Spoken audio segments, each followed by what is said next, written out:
The last lecture was about the Mostovsky-Shepardson collapsing lemma and its proof.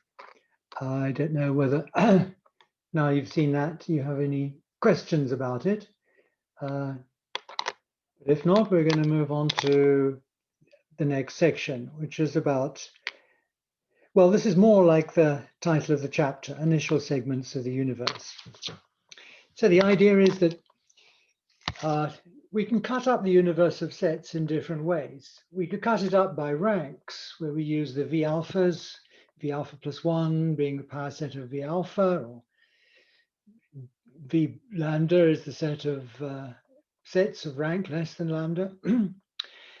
We can also cut up the universe of sets by size, and that's what the H kappa sets are. So the idea is that we might have the universe V. I'll just switch cameras.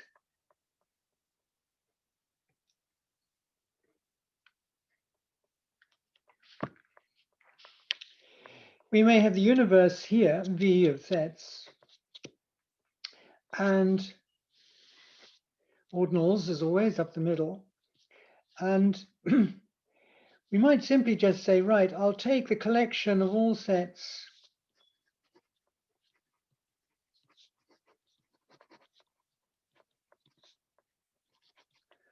of size less than, well, let's say Aleph 1.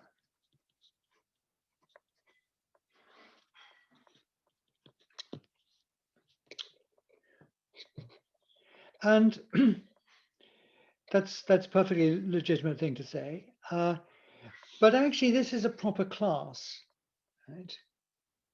There are plenty of sets throughout the universe which are countable. That doesn't quite hit what we want. What we want is to think of sets that are essentially countable. They're countable, and their members are countable, and their members are countable, and so on.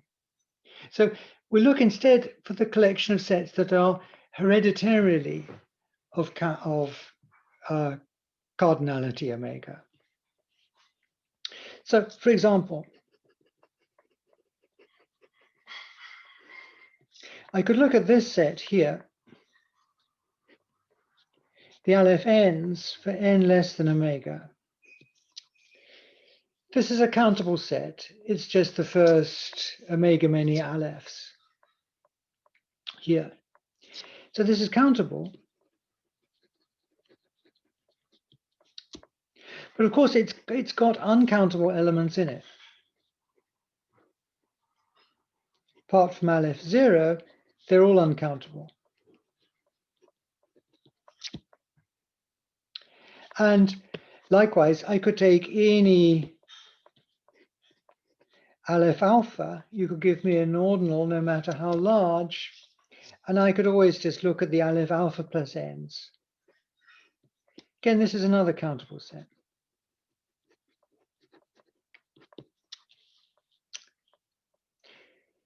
So there are a proper class of countable sets, right? Just let alpha range over the proper class of ordinals.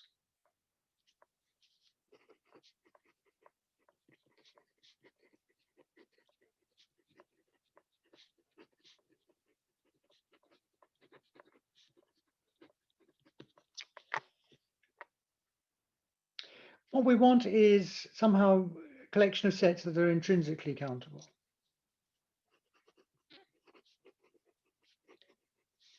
We prefer a collection of sets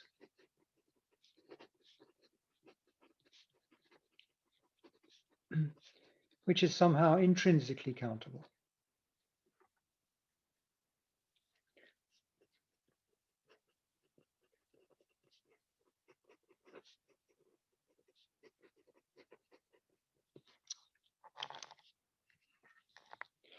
And as you heard me say earlier, I said something like, we'd like the collection of sets, those sets which are countable, and their members are countable, and their members are countable, and so on. So that comes down to thinking about the transitive closure.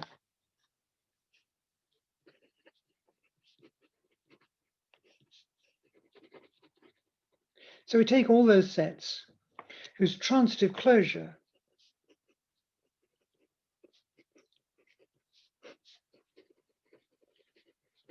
so we take all those sets X so that their transitive closure TCX is countable.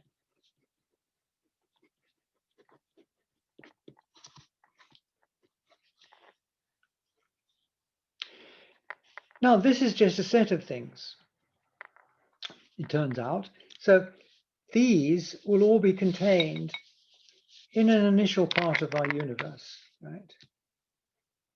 So these we'll call the HC sets, for hereditarily countable.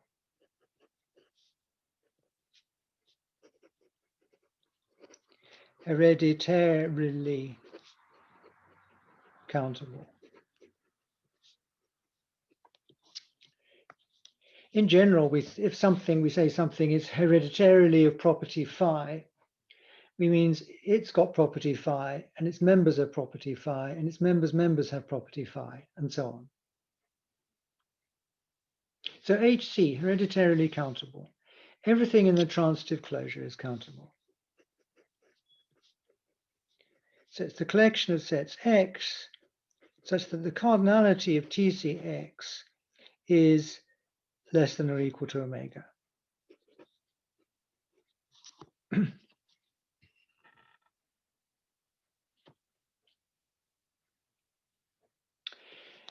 There's another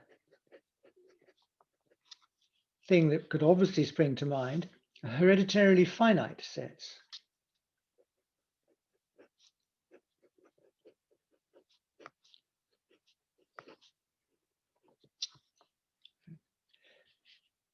So their transitive closure is finite.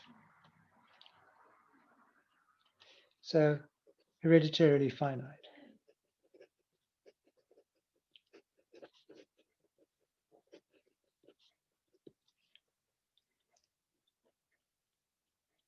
And we'll see that these sets here, this turns out to be just V omega, right? It's something that occurs in one of the finite VNs. As you can imagine, the things in the VNs, they're built up from the empty set, just using power set, right? So everything in the VNs is finite, and their members are finite, etc. Okay, so that's the idea of looking here at chunks of the universe whose transitive closure have a certain size. So we formulate this definition in general. So this is section 2.4, the H kappa sets.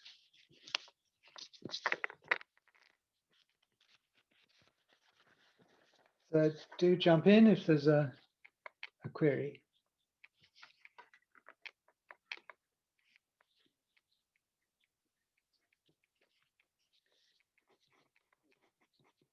So definition 230.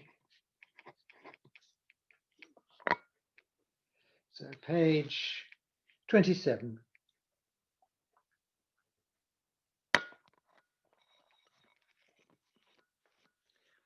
And you can see it mirrors exactly what I was doing on the other page. Let kappa be an infinite cardinal.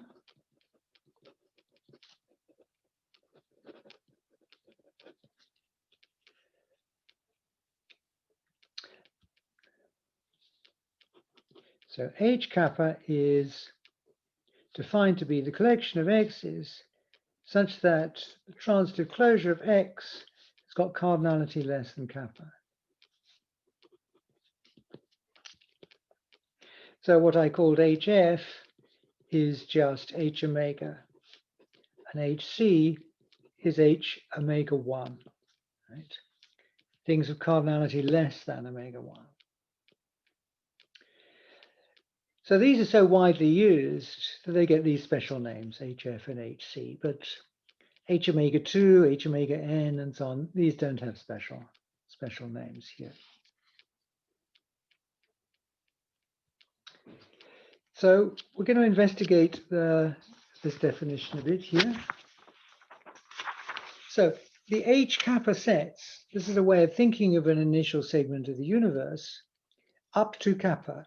Right? So we're interested in bits of the universe that are of that size.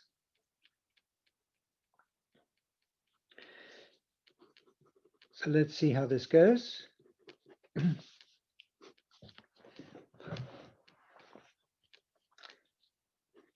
Again, let kappa be an infinite cardinal.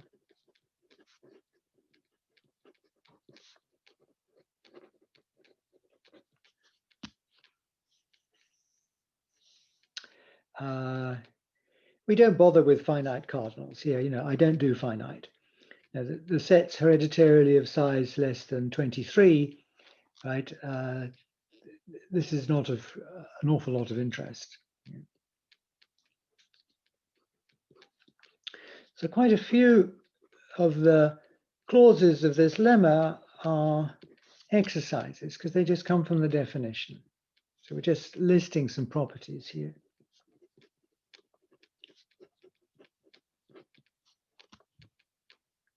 So what does one say? It says that the ordinals in H kappa are precisely those less than kappa. Well, that seems fair enough. After all, kappa is a cardinal. If an ordinal is less than kappa, it's already transitive. It is its own transitive closure. So clearly its cardinality is less than kappa. So any alpha less than kappa is going to be over here. On the other hand, to be an ordinal is to be transitive, and if you're in here and you're a size less than kappa, then, well, you're less than kappa. So actually, this is an easy exercise.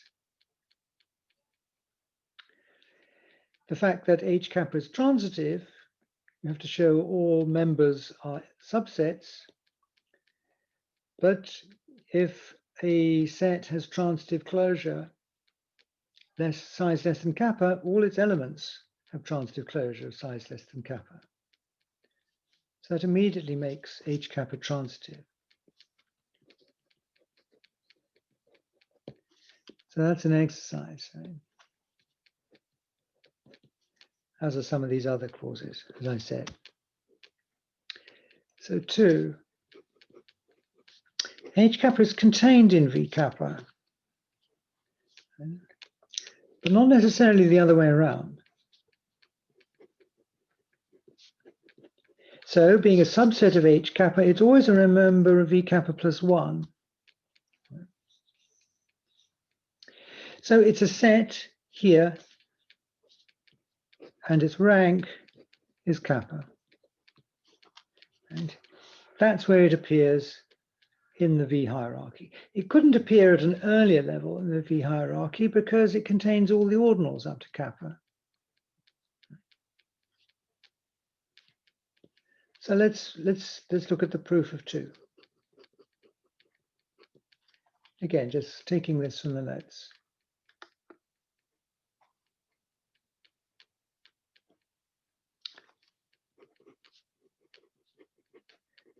So if X is in H kappa, so by definition, we have that its transitive closure has got cardinality less than kappa.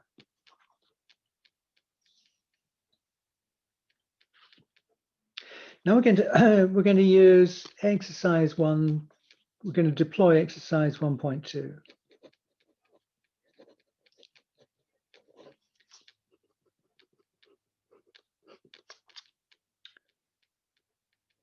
I don't think these are this is one of those sets. Maybe I'll do this in the problems class on on Friday, right? So what did that say? It said that if you look at the rank function on and apply it to a transitive set, then the ranks that you'll get coming out of that are all the ordinals up to a particular point. So the range of the rank function on a transitive set is an ordinal.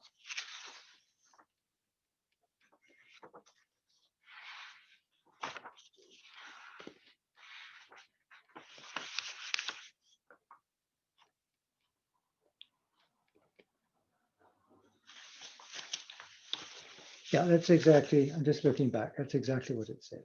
Right?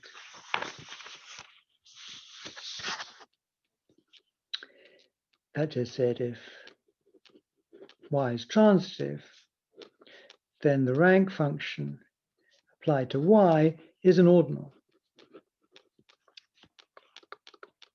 There are no holes in a transitive set.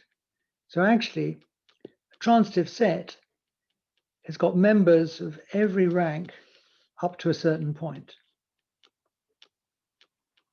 which is what this says. The range of the rank function on the transitive set is going to have all the ordinals in it up to a certain point. So this range itself is an ordinal.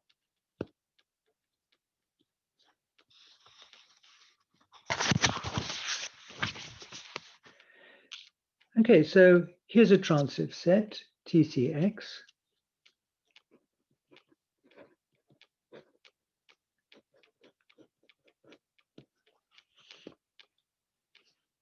So this is an ordinal. It's also the range of this function on this set. Now this set has cardinality less than kappa. So this has cardinality less than kappa. So, and it's an ordinal, so it's simply less than kappa.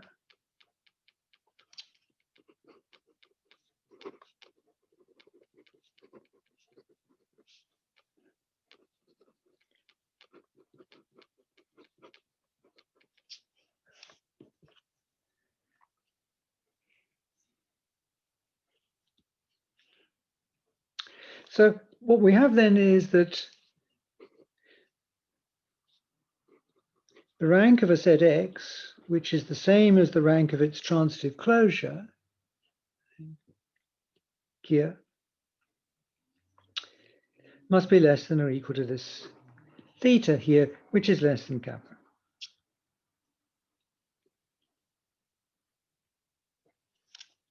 So this then says, right, if the rank of X is less than or equal to theta,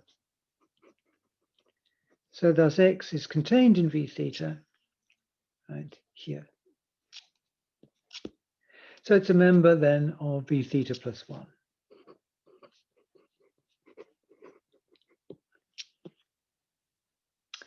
Theta is less than kappa, so it's theta plus 1. We picked an arbitrary element of H kappa, and we've showed it's in V theta. Sorry, in V kappa, here.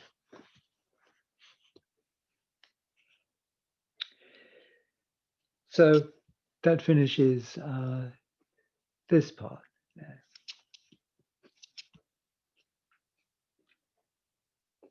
Well, and this part. That the rank of H kappa is exactly kappa, right? It can't be anything smaller, is because of the ordinals that are in H kappa.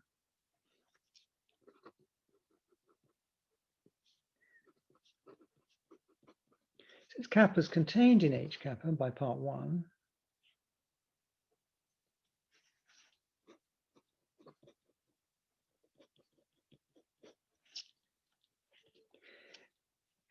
the rank of H kappa has to be greater than or equal to kappa. Right, so what we have then is that this shows the rank of H kappa is less than or equal to kappa, and here it's greater than or equal to kappa.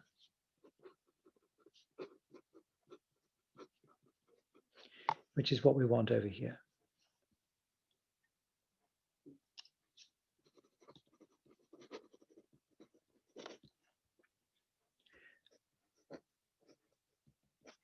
So that was 2.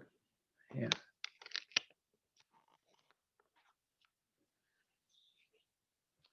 So let's see what the others clauses say here.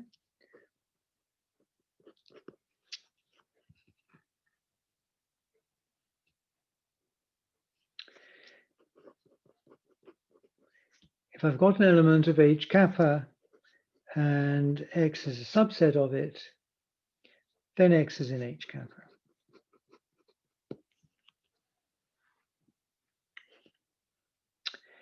And why? This is because y is in here because its transitive closure is small.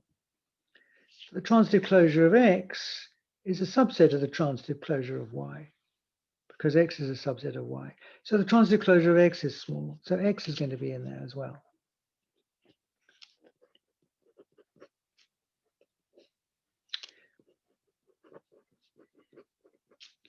And you can start reasoning about, well, how many of the axioms hold in H kappa?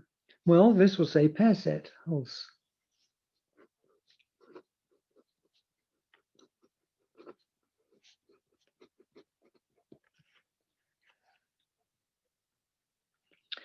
If these two sets have small transitive closure, so does this and this.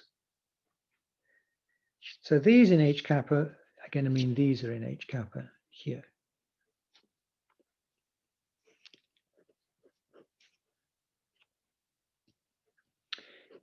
I emphasize, we usually assume the axiom of choice throughout the course, actually, but I emphasize some things which particularly need the axiom of choice for their demonstration.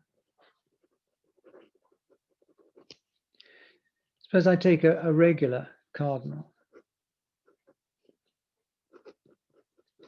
Then anything in H kappa here, something is in H kappa if and only if it's a subset of H kappa and it's got size less than kappa.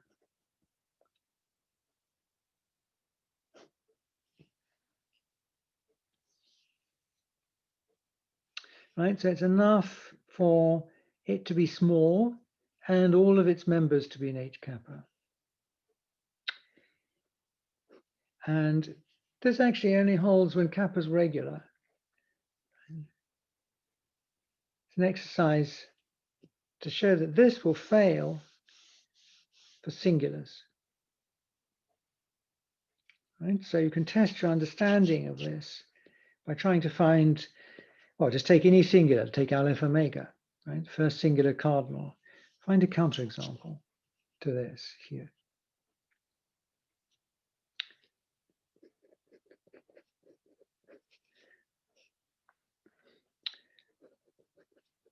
So let's take a regular kappa and we'll do left to right here. Take x in H kappa.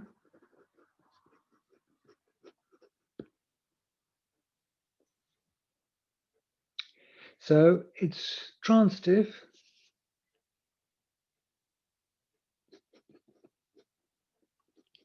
We've shown H kappa is transitive. This was part 1. So X being a member of H kappa, it's a subset of H kappa.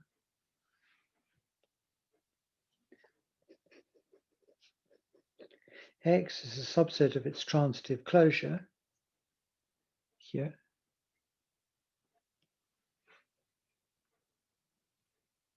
So what have I got? I've got X as a member of H kappa.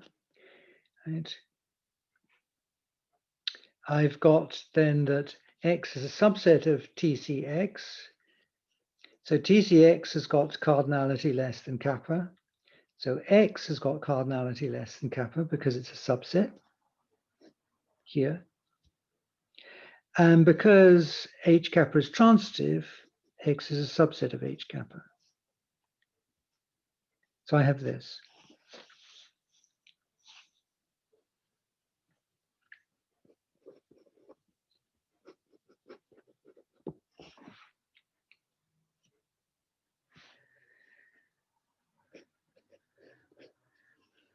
So we'll try going the other way then.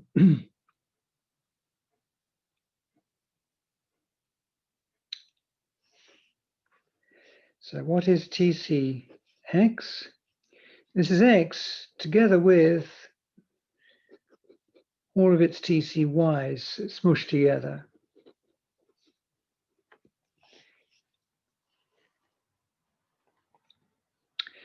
So we're assuming X has got size less than kappa and all its elements are in H kappa. So what have I got here? I've got a union over, well, less than kappa many sets. This has got size less than kappa. So I've got a union over less than kappa many sets of these TCYs.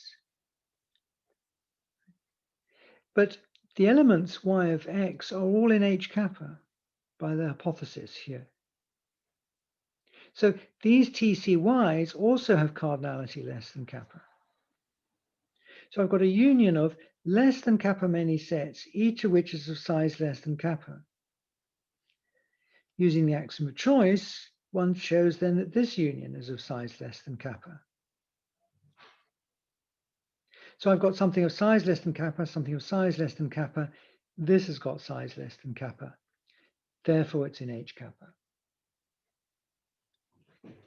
And so we just write some of that down.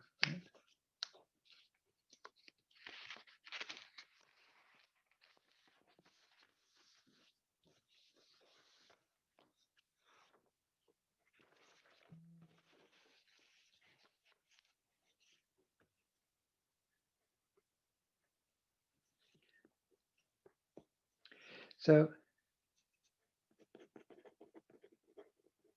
we assume that X is contained in H kappa, and it's got size less than kappa. So assuming the right-hand side here.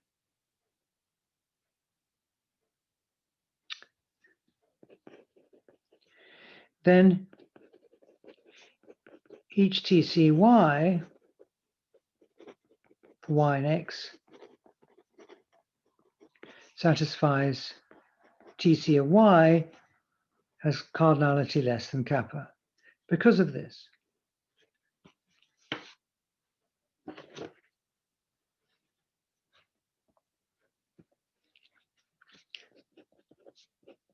as the size of X is less than kappa,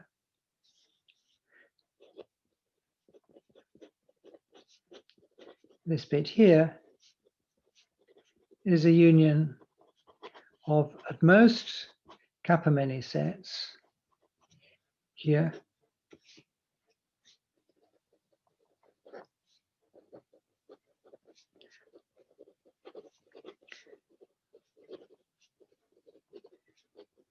each of cardinality that of TCY, which is less than kappa. Sorry, crowding in there.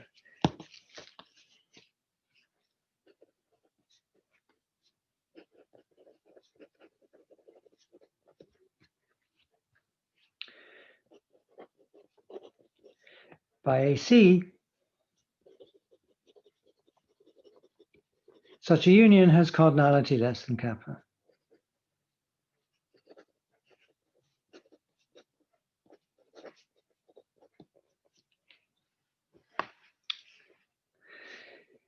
And then when I add on this set, which has got size less than kappa, that doesn't make it any bigger either.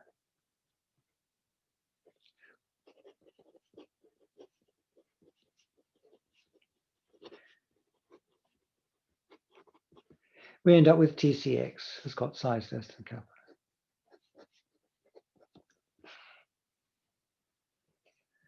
Right, so this right-hand side has size less than kappa. So we're done. So this proves 5. Yeah.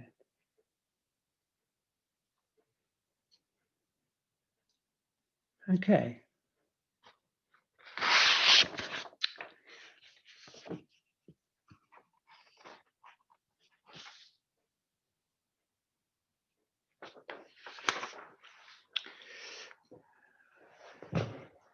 I don't know if there are any questions there.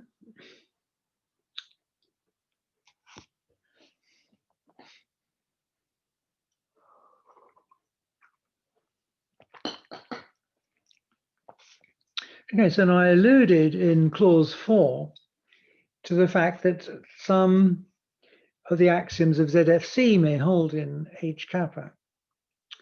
After all, it's a transitive set. So it's a model of the axiom of extensionality. If kappa is bigger than omega, it will be a model of infinity because the ordinal omega will be in there. right? Empty set, obviously in there, and 4 says pairs and unions are in there. So we're already on the way to showing that several of the axioms of ZF hold inside H kappa. Now we know by the Gödel incompleteness theorems, I can't prove that all of the axioms of ZF will hold in some set such as H kappa, because that will be tantamount to proving within ZFC that there was a model of ZFC. In other words, that ZFC was consistent. We'd find a structure in which all the axioms were true, so we'd know the axioms were consistent. And Gödel incompleteness says that's precisely what we cannot do. So I know that in ZFC, I cannot prove all of the axioms of ZFC will hold inside H kappa, but they almost all do. So let me make a comment on this. So we know by Gödel second incompleteness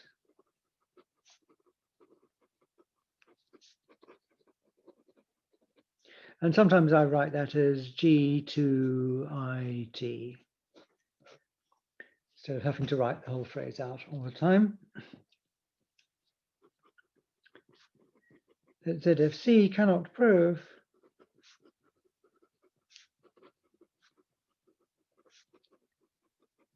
the existence of a model or a structure, in other words, and same synonyms there, the existence of a model or structure in which all the ZFC axioms are true.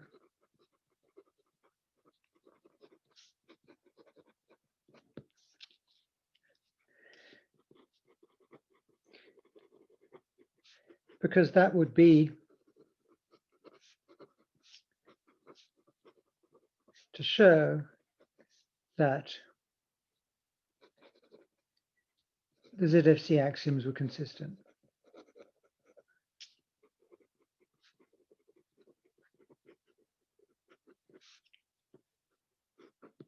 Right? I mean, if they're true in a structure, they're consistent.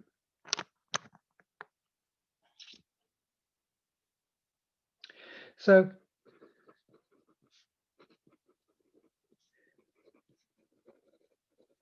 we know we cannot prove in ZFC that every axiom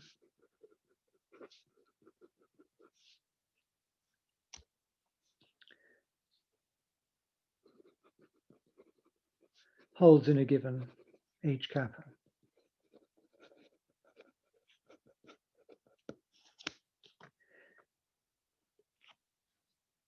So it's a bit, I could say this like, paraphrase this like this. Here is turnstile for first order provability. ZFC does not prove that all the axioms of ZFC hold in some H kappa for a given H kappa.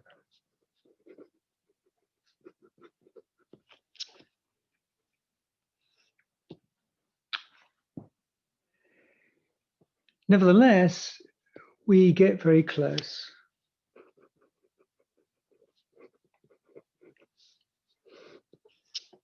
Number 232.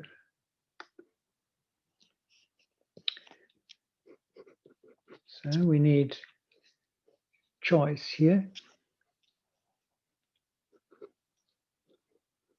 Suppose kappa is an uncountable regular cardinal. Then actually all the axioms of the ZFC, except for power set here, hold in H kappa. What's missing is the power set axiom here.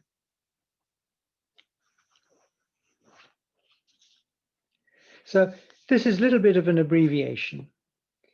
And the next sentence of the lemma says it more carefully.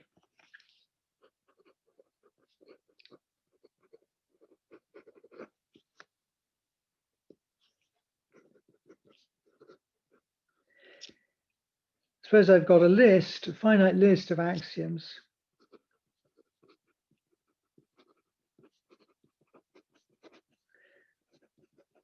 of ZFC axioms.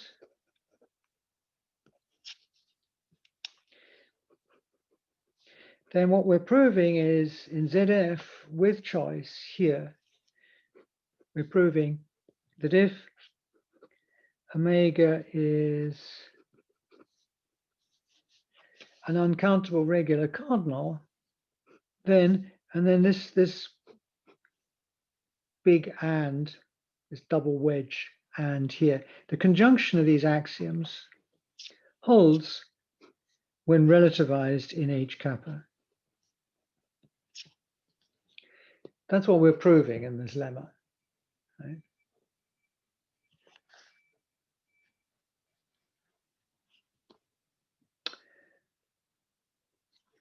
Minus.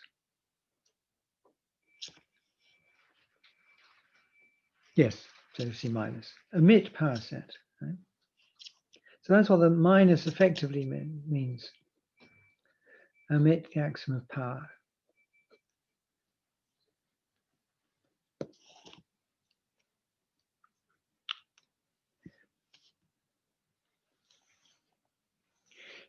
There's a little bit of a wrinkle when we just say drop the power set axiom. If we drop the power set axiom, we have to be sure what kind of replacement axiom we have. It makes a difference.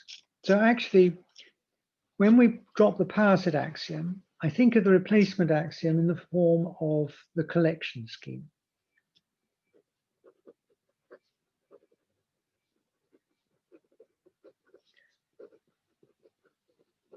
When we drop the axiom of power, we enhance the axiom of replacement to what I said in the notes at the beginning in chapter 1 as the axiom of collection. It's a slightly stronger form of replacement. And I don't want you to worry about this or get kind of too hung up on this. For all intents and purposes, I can just think of ZFC minus as to be with replacement, right? And the power set axiom is dropped. We'll never really come across a situation where it's important that we've got collection here. I say it because I want to be correct, right?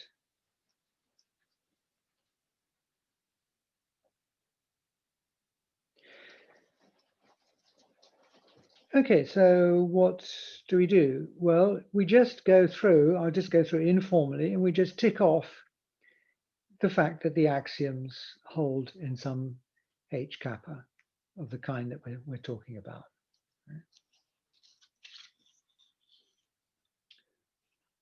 Are there any questions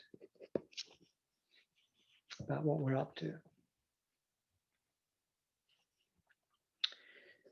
So if kappas are here, then the axiom of extensionality and empty and infinity, and by lemma 231(4) pairing and union,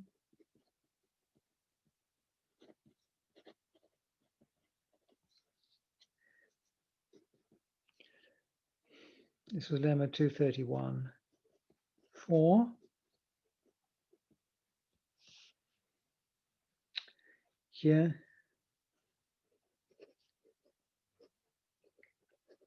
all clearly hold in H kappa. Here.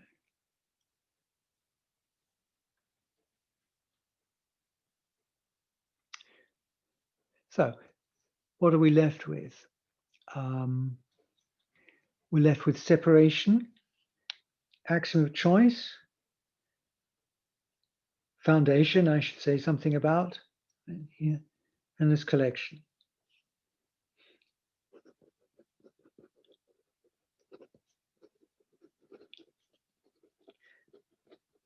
H kappa is contained in V. I mean, it's just one way of saying. And the sets are well founded in V, so the sets in H kappa are well founded.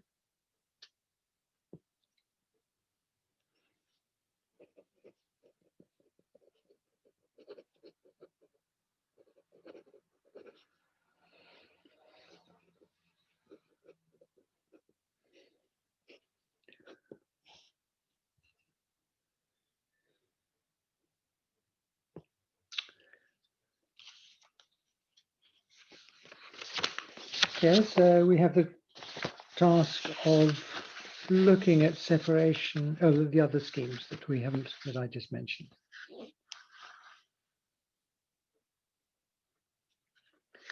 Okay, so axiom of separation.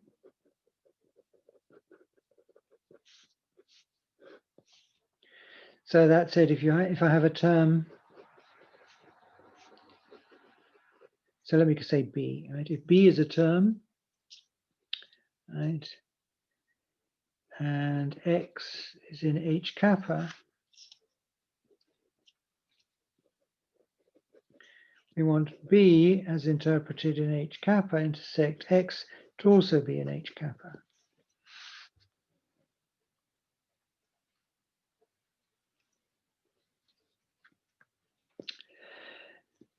But actually there's not I mean, this isn't difficult, right? After all, what is this? It's just a subset of X.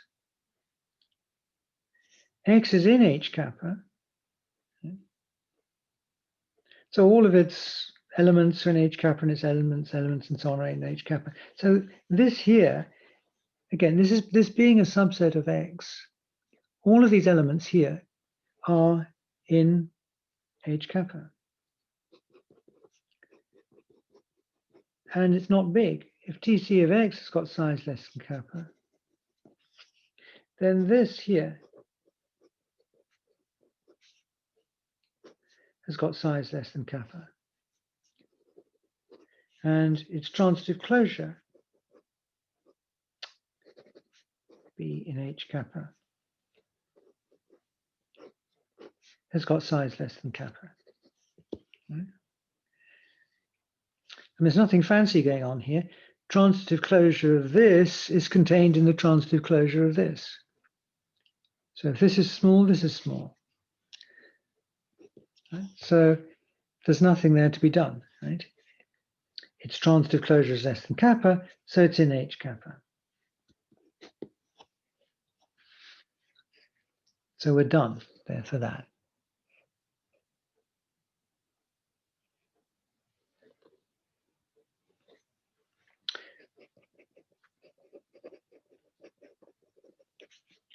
Axiom of collection.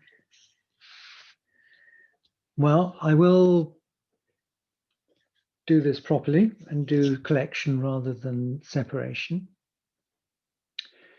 So what are this is perhaps less familiar as an axiom. So the idea is I've got a term here. If this is a relation here, and the idea is every set occurs, it's a relation between, it's a binary relation, everything occurs in the first coordinate.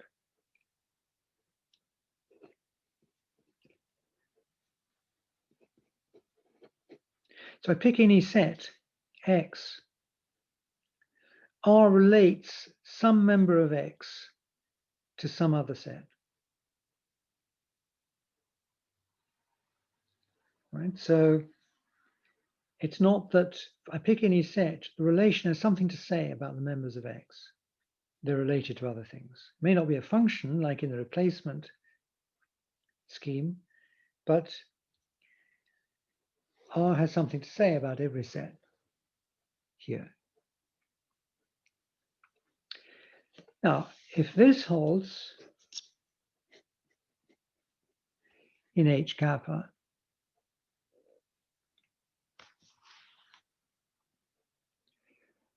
I can define a function S.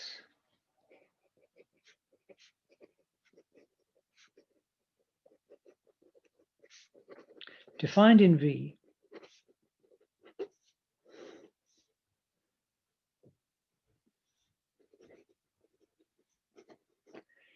given by S of X equals Y,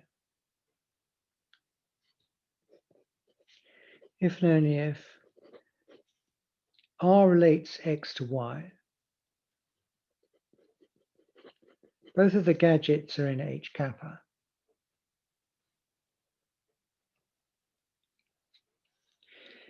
And now I'm going to assume that I've got a well order of H kappa.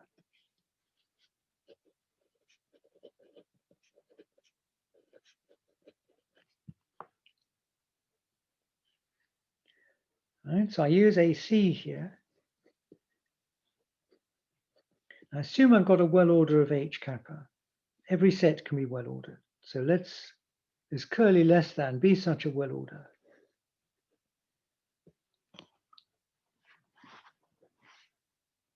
So R S of X, I'm going to uniformize this relation by a function. What S of X will do is just pick out the least thing in H kappa, which relates X to Y. So for all Z that come earlier than Y, it's not the case that R, X, Z here.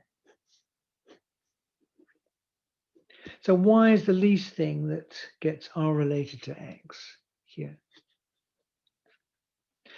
So either this holds here,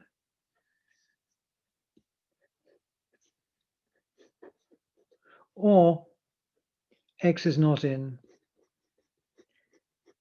H kappa, and it'll just return the default value as 0.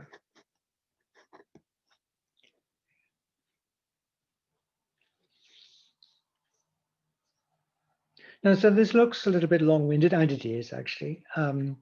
What we're doing is taking the relation which comes in the collection scheme and looking in V and saying, okay, I'll define a function in V that picks out the least thing in these that are related to the sets in H kappa. Because this is now a function in V, I can use replacement in V.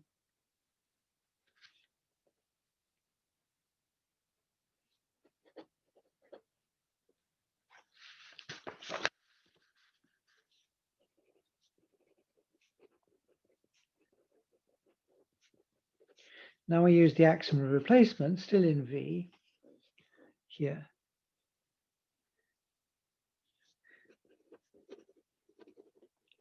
To deduce that for any W in H kappa, the range of this function S on W is a set.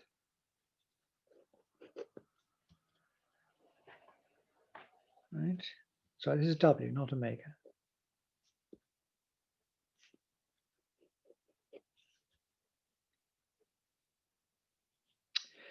Okay, S is picking out things that are in H kappa.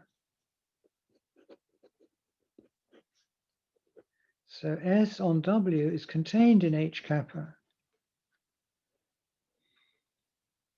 And this set has only got at most as many elements as W has.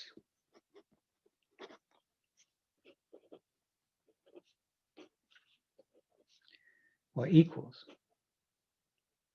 Well, no, less than or equals. And this has got size less than kappa.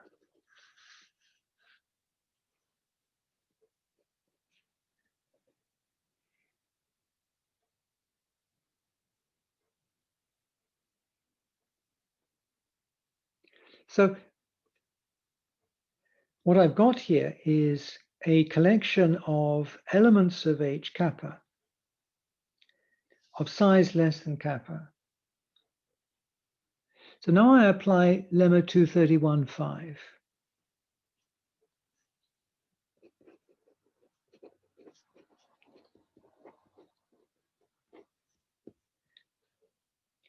This makes this thing here an element of H kappa.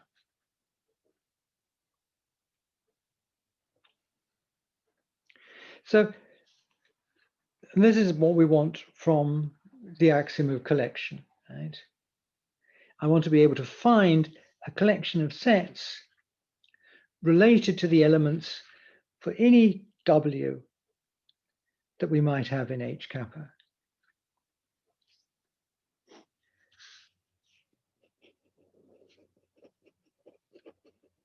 So if you look back at the definition of axiom of collection, this establishes the axiom of collection, right? For this instance, for this relation R that we are defining here.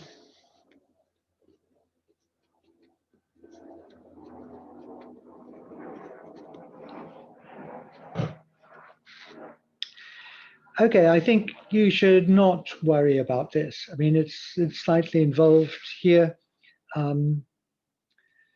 Not, well, I mean, it's important in some ways, but I don't think you should be too worried or hung up about this argument here. But I wanted to do it in order just to do things properly. So that concludes the axiom of separation in H kappa. I'm not going to say any more about that. We still have left the axiom of choice to do, and then the lemma will be finished. And so I'll leave that then for next time.